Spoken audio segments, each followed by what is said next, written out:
দৃঢ় ঈমান ও আল্লাহর ওপর ভরসার বিবরণ। এ বিষয়ে মহান আল্লাহ রাব্বুল আলামিন ইরশাদ করেন, ওয়া আলাল্লাহি ফালিয়াতাওয়াক্কালিল মুমিনুন।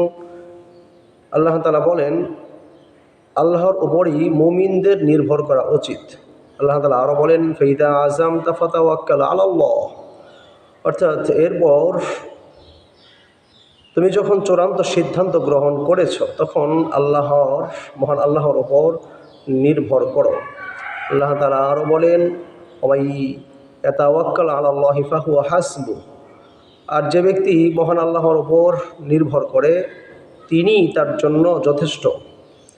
এ বিষয়ে রাসূল করিম সাল্লাল্লাহু আলাইহি ওয়াসাল্লাম ইরশাদ করেন, হযরত আব্দুল্লাহ ইবনে আব্বাস রাদিয়াল্লাহু তাআলা আনহু থেকে হাদিসটি বর্ণিত।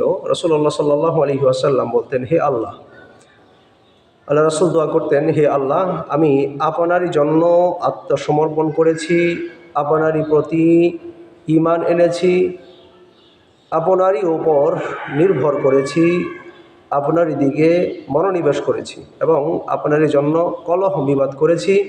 হে আল্লাহ, আমি আপনার সম্মানের মাধ্যমে আশ্রয় কামনা করছি যেন আপনি আমাকে পথভ্রষ্ট না করেন।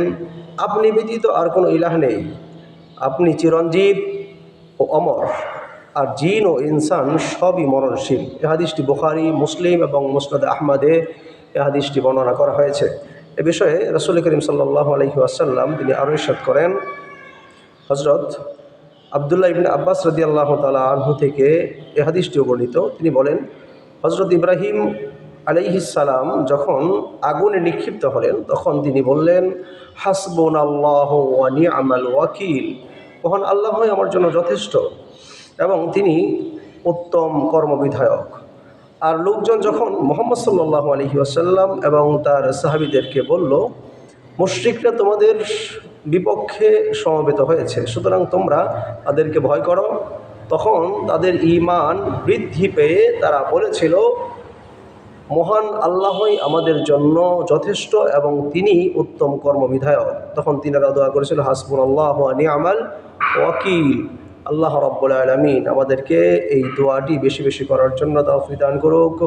মাগরিবের পরে, এরপরে ফজরের পরে এই দোয়াটা এই দোয়ার আমল আমরা করব এবং আমাদের ঈমানটাকে আমরা মজবুত রাখবো, শক্ত রাখবো, দৃঢ় রাখবো যে একমাত্র কর্মবিধায়ক, যা কিছু পারেন একমাত্র আল্লাহ রাব্বুল আলামিনই পারেন। আল্লাহ তাআলা আর কেউ পারেন না।